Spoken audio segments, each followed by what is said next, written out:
How to switch back to personal account on Instagram. Hello, what's everybody, welcome to another Instagram video tutorial. This is Amir. You are watching Android Tech YouTube channel. In this video today I'm going to show you how to switch back to personal account on Instagram. So without spending more time, let's get started.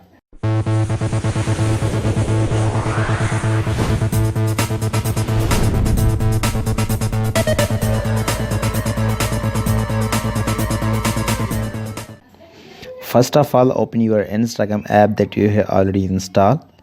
Make sure you have logged in an Instagram app by using your Instagram account username and password. So anyway, as you see, I have logged in my Instagram account, and make sure this is my business account.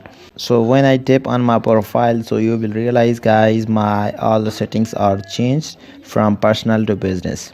So that's why I'm seeing the inside feature on the top side of screen. As you see, I have a promotion option.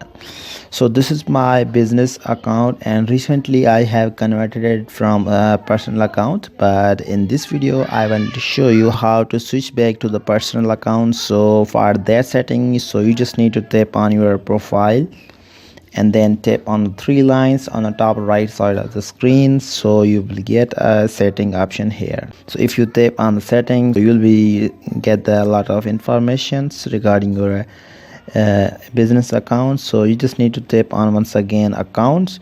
So you will see, guys, here you will find a switch back to personal account option.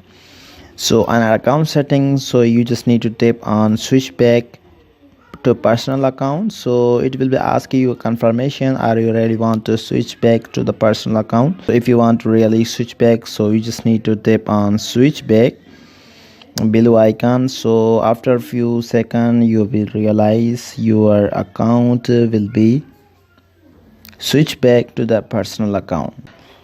So as you see, I have successfully switched back to the personal account on Instagram. So this is a very useful trick which helps you to switch back to the personal account on Instagram successfully. So finally, you just need to first of all link your Facebook account with the Instagram account, and then you just need to use the switch back account feature. So this is all about the video, and I hope you enjoyed this video. And if you get more videos regarding Instagram, so you just need to subscribe my YouTube channel for more latest videos. Thank you so much for watching.